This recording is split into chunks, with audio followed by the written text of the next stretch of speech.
Eu hoje vou falar sobre letargia, cansaço e sono. Falar em cima do texto de Tessalonicenses, 1 Tessalonicenses, capítulo 5, que diz assim: Mas, irmãos, acerca dos tempos e das estações, não necessitais de que se vos escreva, porque vós mesmos sabeis muito bem que o dia do Senhor virá como o ladrão de noite. Pois que, quando disserem há paz e segurança, então lhes sobrevirá repentina destruição. Como as dores de parto àquela que está grávida, e de modo nenhum escaparão. Mas vós, irmãos, já não estáis em trevas para que aquele dia vos surpreenda como um ladrão, porque todos vós sois filhos da luz e filhos do dia. Nós não somos da noite nem das trevas. Não durmamos, pois, como os demais, mas vigiemos e sejamos sóbrios, porque os que dormem, dormem de noite, e os que se embebedam, embebedam-se de noite. Mas nós que somos do dia, sejamos sóbrios, vestindo-nos da couraça da fé e da caridade, e tendo por capacete a esperança da salvação. Porque Deus não nos destinou para a ira, mas para a aquisição da salvação por nosso Senhor Jesus Cristo, que morreu por nós, para que, quer vigiemos, quer durmamos, vivamos juntamente com Ele. Pelo que exortai-vos uns aos outros e edificai-vos uns aos outros, como também o fazeis. Então, esse é um texto de Paulo falando, né, para os Tessalonicenses. Eles estavam muito conturbados com a questão da volta de Jesus. E Paulo, então, escreve dando umas orientações. Então, ele fala acerca dos tempos e das estações. Que tempo é esse, né? Que tempo que nós estamos agora, trazendo para hoje? Porque Paulo disse que a volta do Senhor estava breve, né? Naquele tempo, quase 2000 anos atrás. Então, e hoje? Né? Na estrada profética, em que estação nós nos encontramos? Em que estágio nós nos encontramos? Este texto fala do dia do Senhor, da volta de Jesus. E ele diz que o dia do Senhor virá de uma maneira inesperada, repentina. Uma das coisas que eu acho muito interessante é nesse verso 3 que Paulo fala: quando disserem a paz e segurança, então lhes sobrevirá repentina destruição, como as dores de parto àquela que está grávida. Então, a volta de Jesus, ela tem duas expressões. Uma é a volta para o povo de Deus que está esperando, o arrebatamento da igreja.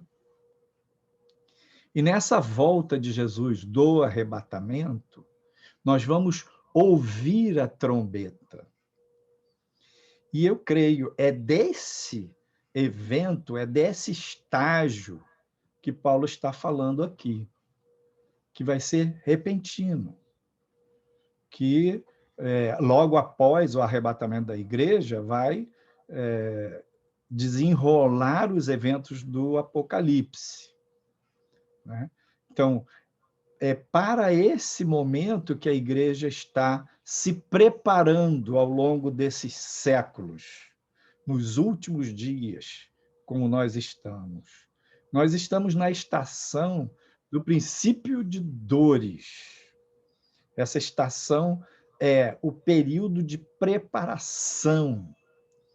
E a outra volta de Jesus, a outra manifestação da volta de Jesus, é quando ele virá do céu com os seus anjos, com seus santos, com a igreja, que foi arrebatada, e aí virá para reinar sobre toda a terra, para destruir os exércitos do anticristo, e aí todo olho o verá. Todo olho o verá. Então, nesse primeiro evento, é ouvir a trombeta. Pensa que tem uma correlação entre você ouve a voz de Deus. Se você ouve a voz de Deus, quando o anjo do Senhor tocar a trombeta, você vai ouvir a trombeta, né? Mas, antes do arrebatamento, as pessoas vão dizer: há paz e segurança. Elas vão estar seguras. Jesus diz lá em Lucas 17 que será como nos dias de Noé. Compravam, vendiam, casavam, davam-se em casamento. Então, semeavam, colhiam, todas as rotinas estavam mantidas. E, de repente, veio o dilúvio e pegou todo mundo de surpresa, a não ser Noé e a sua família, que tinha a arca. Deus tinha preparado. Então, a arca representa esse povo que vai no arrebatamento. E Paulo diz aqui nesse texto que nós somos filhos do dia. Vós, irmãos, já não estáis em trevas, para que aquele dia vos surpreenda como um ladrão, porque todos vós sois filhos da luz e filhos do dia. Nós não somos da noite. A noite é as trevas, é o mal, né? A influência do inimigo, o domínio do mal.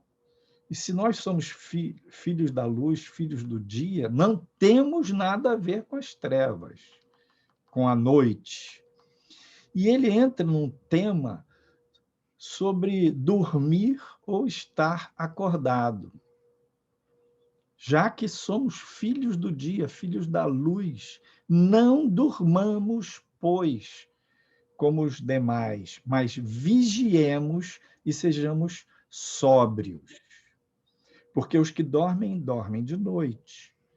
E aqui ele não está falando do sono físico, ele está falando de um sono espiritual, né?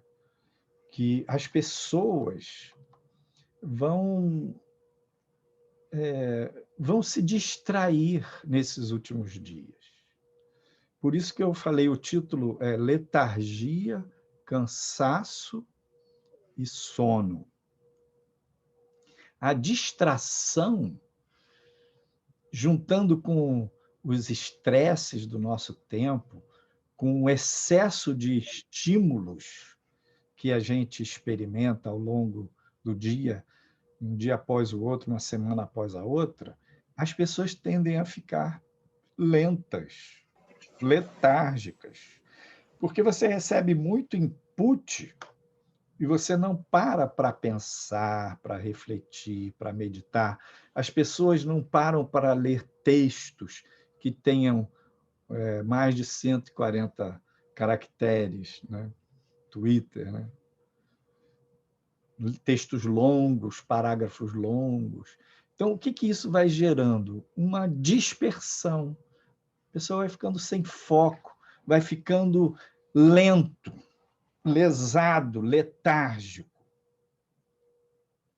E esse estado de letargia, ele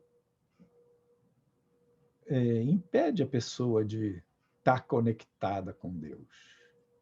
A pessoa não está morta, ela está viva, mas ela não lida adequadamente com as coisas. Então, qual é o momento? Que estação é essa que nós nos encontramos? Eu creio que estamos num momento de preparação para o reinado do anticristo. Né? O mundo está cada vez mais sob influência desse jogo de narrativas, jogo político, a mentira vira verdade, essas coisas, essas distorções, cada vez mais uma invasão na privacidade das pessoas. Tudo isso é um treinamento. Eu já disse, né? Acho que a situação da pandemia vai melhorar, acho que a parte econômica, o mundo está abalado com isso, mas isso também vai melhorar, porque uma característica do reinado do anticristo é uma prosperidade colossal. É pão e circo, como em Roma, né? Vai ter comida, vai ter dinheiro circulando, e vai ter entretenimento, distração. O que vai piorar é na parte da iniquidade, na parte do pecado, na parte do controle das autoridades. Isso é que vai piorar. Mas o crente que ficar no pão e circo, tenho o que comer, tenho dinheiro para me divertir e curtir, tá bom. Vai ficar na letargia. Vai lentamente se afastando do epicentro da vontade de Deus. Quando foram prender Jesus, ele disse: tenho estado todos os dias convosco no templo e não estendestes as mãos contra mim, mas esta é a vossa hora e o poder das trevas. Então, aquele momento era o momento do mal agir. Esta é a vossa hora e o poder das trevas. Jesus estava no Getsemane com os discípulos e, de repente, ele disse: vamos levantar, agora vem aquele que me trai, ou agora vem o príncipe deste mundo. É a hora do príncipe deste mundo e ele não tem nada em mim. Então, era aquele momento. Pensa, agora é a hora que a força do mal ela vai ganhar mais e mais influência na Terra e vai produzir uma mentalidade coerente com essa influência, um discurso unificado, vai produzir uma vigilância, um patrulhamento no pensamento, para que todo mundo vá rezando numa só cartilha. E para a igreja, essa é a hora da gente não ficar dormente, não ficar sonolento, não ficar alienado. Naquele momento, Jesus, quando foi preso, ele sabia muito bem o que estava acontecendo e que aquele momento não era para ele resistir, não era para ele pedir para ser livre. Não, era a vontade do Pai. Aquele era o mistério de Deus desde o princípio, quando Deus disse uma profecia, né, para a mulher, para a serpente, da descendência da mulher virá um que pisará a cabeça da serpente, tu lhe ferirás o calcanhar. Aquela era a hora da serpente ferir o calcanhar, porque Deus, através da cruz de Cristo, estaria salvou, né, milhões. Todo aquele que crê, levou os nossos pecados. Então, era uma vitória completa que o Pai estava dando. Mas o inimigo mobilizou Judas, mobilizou os líderes judaicos, mobilizou o povo para prender Jesus, para trair Jesus e, através das mãos do governador romano, Pôncio Pilatos, mandar crucificar Jesus. Mas tudo isso estava dentro do plano de Deus. Então, esse tema da letargia, né, da lentidão, da leseira, do cansaço, do sono, é um tema que vai prevalecer. porque o estresse vai produzir cansaço. Se você, por exemplo, anda cansado, porque você está fazendo a obra de Deus, está trabalhando no reino, está evangelizando, você está lutando pelas coisas do Senhor, que bom que você está servindo ao Senhor. E aí você precisa prestar atenção para descansar, para dedicar tempo para repousar.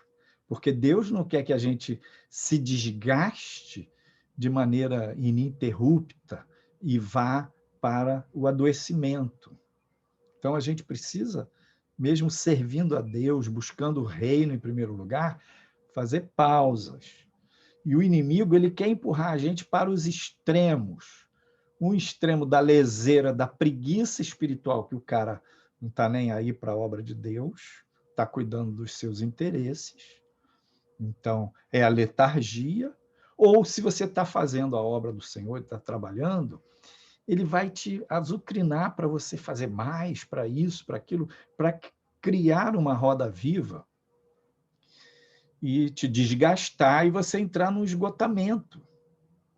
Então, aprenda a descansar, aprenda a pausar, aprenda a tirar o plug das mídias, da TV, e ficar quietinho, se recolher, ter um tempo de oração todos os dias, ler a Bíblia todos os dias, meditar na palavra de Deus.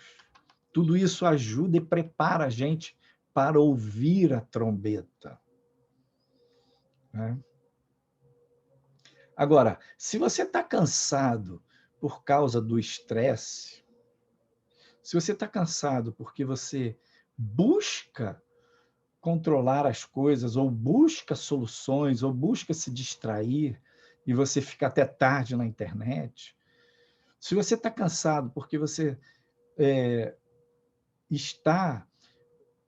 não está buscando o reino de Deus em primeiro lugar, e aí a questão de sobrevivência, os acrescentados, que a gente costuma dizer, né? Comer, beber e se vestir, é o desafio da sua vida, e você se desgasta com isso, você não percebe, mas sem querer está sendo, vamos dizer, está dançando a música do mundo. Está sendo levado pela correria desse mundo. E aí, você fica pedindo a Deus para lhe dar descanso.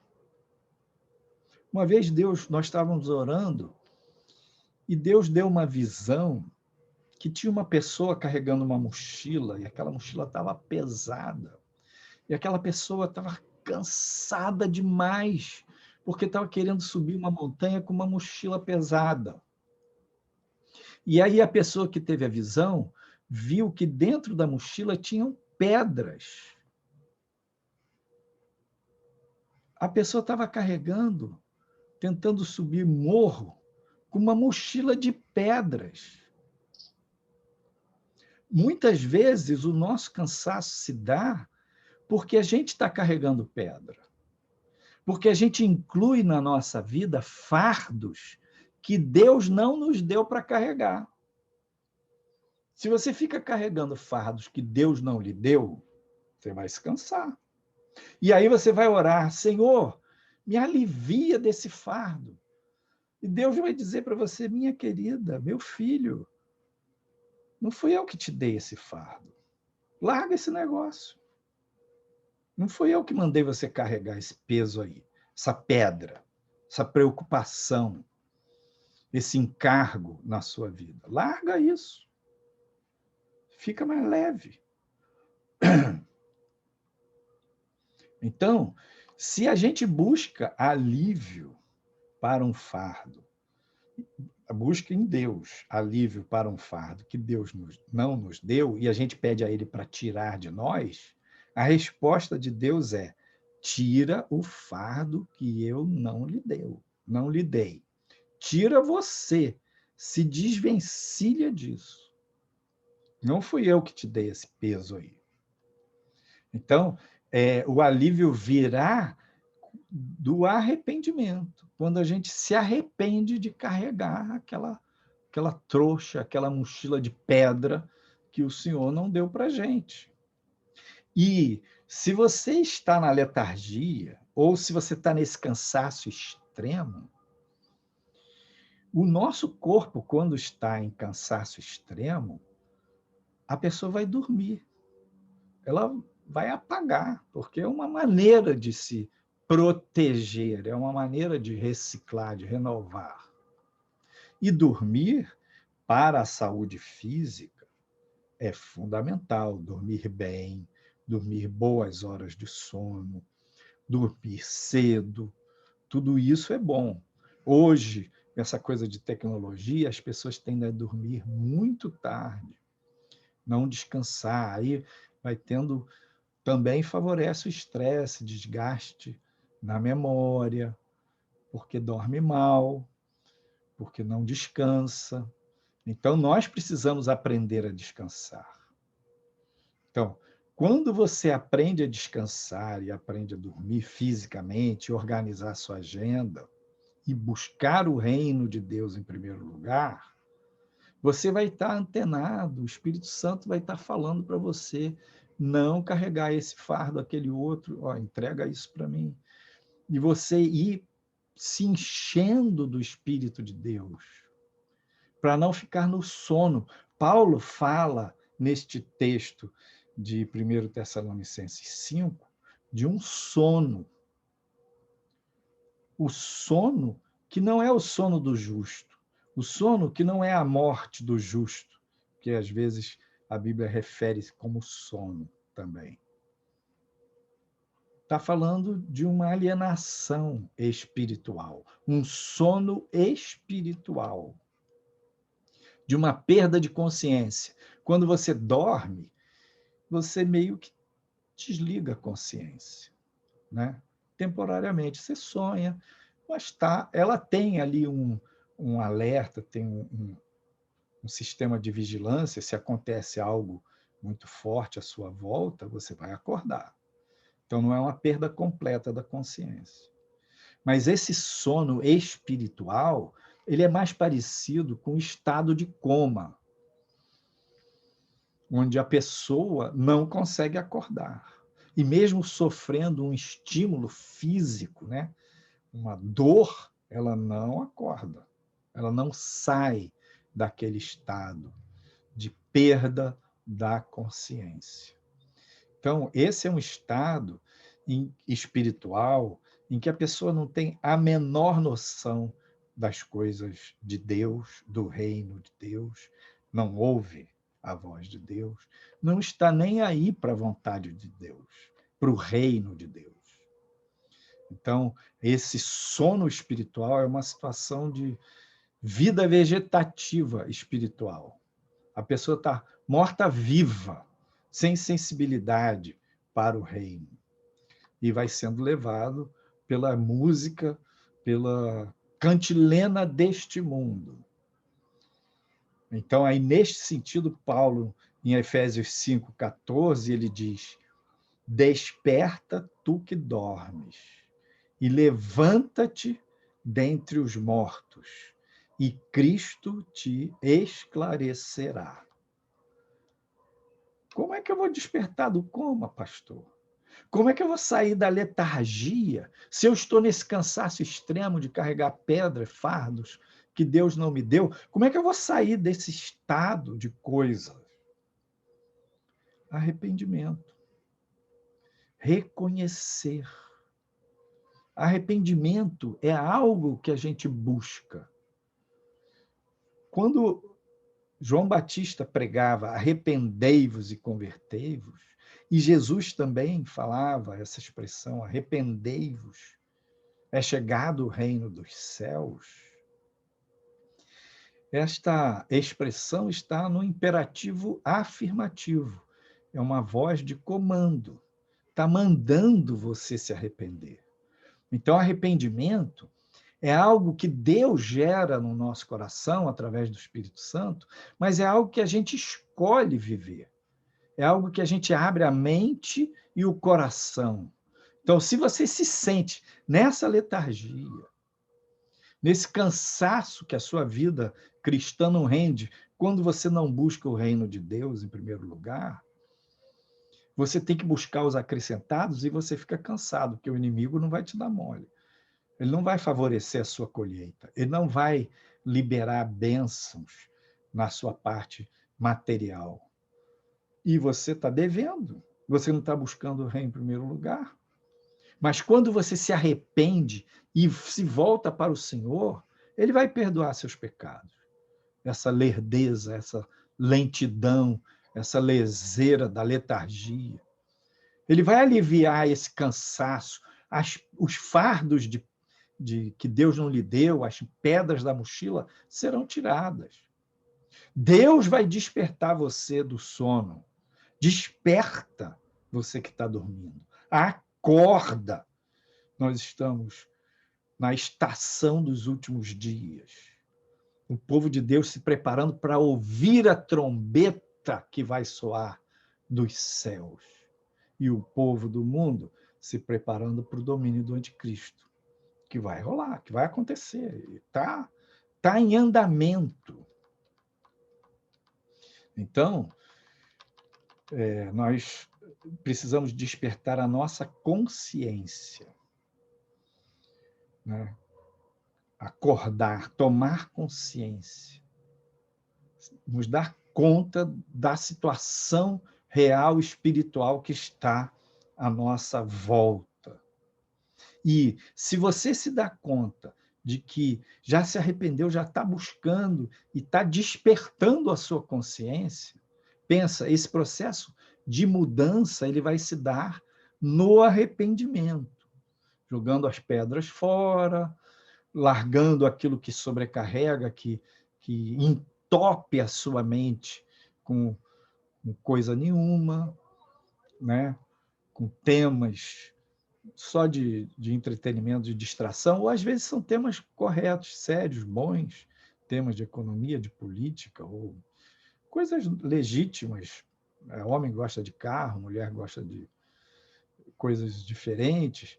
É normal você se distrair. É bom se distrair. O problema é você se distrair o tempo todo, entrar nessa cartilha do pão e circo. Se eu tenho que comer e eu tenho distração, é o que me importa. Não, não é o que mais importa. O que mais importa é o reino de Deus. Se a sua consciência foi despertada, o exercício no processo de mudança aí é a gente renovar a nossa mente. Renovando a nossa mente. Porque quando a nossa mente se carrega de crenças erradas, essas crenças prendem a gente. Por exemplo, tem gente que acredita no karma. O conceito é uma crença, né? Que muitos usam no espiritismo, no hinduísmo, no budismo, se usa essa crença do karma, de que existem reencarnações e que nas reencarnações a pessoa volta para pagar o que ela ficou devendo, para sofrer e nesse sofrimento aprender com esse sofrimento e sofrendo por causa das vidas passadas. Então, essa crença do karma, ela gera um conformismo. Por exemplo, no hinduísmo, existe o conceito das castas, que são como categorias, classes, né?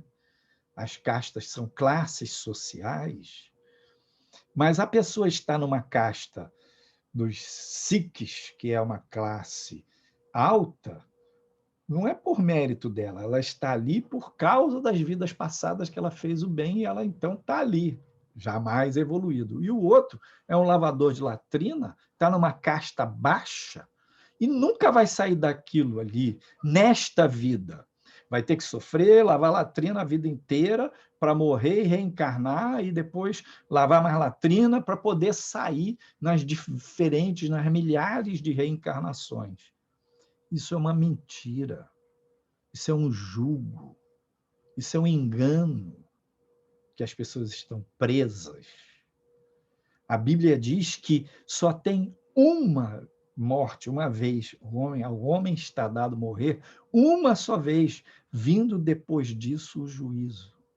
A Bíblia diz que há um Salvador, há um evangelho, há uma boa nova que liberta você, seja dos seus fardos, seja das pedras, seja das crenças erradas que aprisionam a sua vida. E não tem esse negócio de morrer e nascer de novo, não. Cristo ressuscitou como as primícias, o primeiro da ressurreição. E aquele que nele crer, ressuscitará uma única vez para a vida eterna. Deus não nos chamou para a ira, diz este texto de Paulo, mas para a salvação. Então, a gente deve revestir a nossa mente com o capacete da salvação. Crer na vida eterna, crer no perdão. Então, Paulo diz em Romanos: não vos conformeis com este mundo, mas transformai-vos pela renovação da vossa mente. Então, quando a pessoa está com a mente entorpecida, com um monte de crenças erradas, ela vai ficar presa. Veja, o povo de Israel estava preso no Egito, debaixo do jugo do faraó. Já haviam passado 400 anos que eles estavam lá no Egito, e agora Faraó, nos últimos tempos, escravizou Israel e impôs um jugo, um trabalho pesado. E na medida que a libertação do povo foi se aproximando, o jugo de Faraó foi aumentando. Esta é a estação que nós nos encontramos hoje. O mundo jaz no maligno. É a hora das trevas. E o mundo que jaz no maligno vai aumentar a influência sobre a mente das pessoas. Vai aumentar a influência sobre a vida pessoal, a vida individual das pessoas. Daqui a pouco vão estar decidindo o que você compra ou não compra. O prefeito de Niterói fez isso. O governador do Rio Grande do Sul vetou determinadas partes do supermercado para a pessoa não comprar uma velhinha de bolo. Não pode comemorar. Então, está controlando a vida. Ah, não, mas isso é por causa da saúde, da pandemia, para evitar que a pessoa vá no mercado. Mas ela vai no mercado para comprar comida. Aí ela vai sair dali, vai procurar outro comércio, vai andar muito mais para achar a velhinha de bolo, óbvio.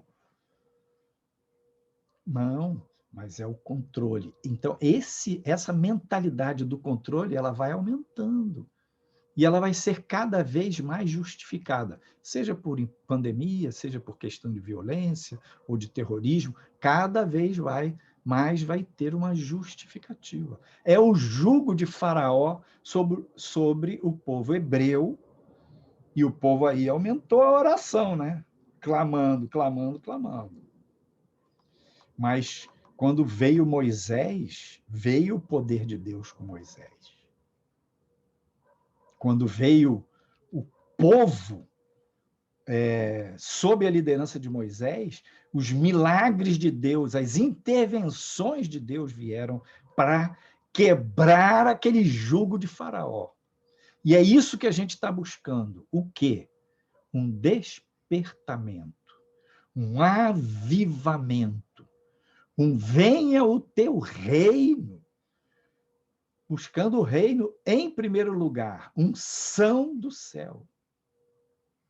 Quando os discípulos experimentaram a situação daquela Páscoa tremenda, profética, na qual Jesus foi preso, e eles se espalharam, e eles se esconderam para não serem presos e mortos também.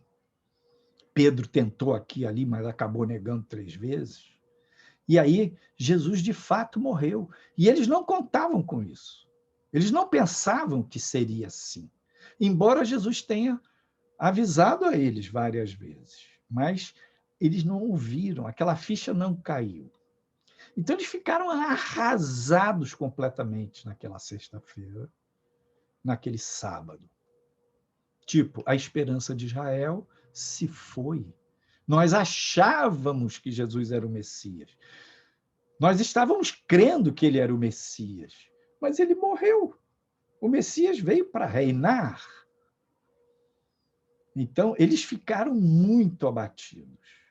Mas naquela manhã de domingo, Maria e outras mulheres foram até o sepulcro para tentar ungir o corpo de Jesus. E elas estavam preocupadas. Quem é que iria remover aquela pedra grande que foi colocada na porta do sepulcro, na entrada do sepulcro? Mas quando elas chegaram, não tinha mais, a pedra não estava mais ali. Jesus não estava mais ali. E as mulheres fugiram, e Maria ficou mais um pouco, até que Jesus se revelou para ela. Os anjos de Deus falaram com elas, e os anjos de Deus falaram com Maria, e o próprio Jesus falou com Maria. E ela foi correndo e avisou os discípulos, os apóstolos. Então, naquela manhã, daquele domingo, a notícia da ressurreição se espalhou entre os discípulos. Eles que estavam no fundo do poço começaram a ter uma esperança. E aí, 2 discípulos foram caminhar para Emaús, uma pequena aldeia próxima de Jerusalém, e Jesus se revelou para eles no caminho, se revelou para eles ao partir do pão. E eles voltaram correndo e falaram para os discípulos, os apóstolos: nós vimos o Senhor. E eles disseram: o Senhor ressuscitou e já apareceu para Pedro. Você está cansado? O Senhor hoje tem uma vitamina para você. O Senhor tem uma injeção de ânimo para você. Você está letárgico? O Senhor chama você para se arrepender e receber a força dele, o poder dele, ao comer deste pão da ceia. Receba a saúde do Senhor. Ao beber deste cálice da ceia, receba a alegria do Senhor. Porque o Senhor tem vitamina para nós, tem injeção de ânimo para nós. Veja o que Ageu diz em capítulo 2, verso 4. Ora, pois, esforça-te, Zorobabel, diz o Senhor. Esforça-te, Josué, filho de Josadaque, sumo sacerdote. E esforça-te todo o povo da terra, diz o Senhor, e trabalhai, porque eu sou convosco, diz o Senhor dos exércitos. Quando o povo se reuniu em Jerusalém para reedificar os muros, os inimigos, trabalheira, canseira, montão de pó e pedra, lá para as tantas, eles estavam sob tanta pressão que eles disseram assim, capítulo 4, versos 10 e 11. Então disse Judá: já desfaleceram as forças dos carregadores e o pó é muito, e nós não poderemos edificar o muro. Eles estavam cansados. Os inimigos estavam preparando uma emboscada. E aí Neemias, no verso 14, né, Neemias 4 diz: e olhei e levantei-me e disse aos nobres e aos magistrados e ao restante do povo: não os temais, lembrai-vos do grande e terrível Senhor, e pelejai pelos vossos irmãos, pelos vossos filhos, vossas mulheres e vossas casas. Então, no meio da sua dor, do seu cansaço, se arrependa daqueles fardos que Deus não lhe deu. E se lembre do Senhor. E levante o seu pensamento, a sua oração ao seu Deus. E diga: Senhor, tu és tremendo, tu és terrível. Renova as minhas forças. Eu quero confiar em Ti. Eu quero entregar a Ti todo o medo, toda a paralisia, todo o cansaço, toda a sonolência, toda a letargia. Os que esperam no Senhor renovarão as suas forças. Porque Deus não nos destinou para a ira, mas para a aquisição da salvação por nosso Senhor e Salvador Jesus Cristo, que morreu por nós para termos a vida eterna. Que Deus te abençoe e te encha de graça. Que Ele visite a sua vida e te dê a paz.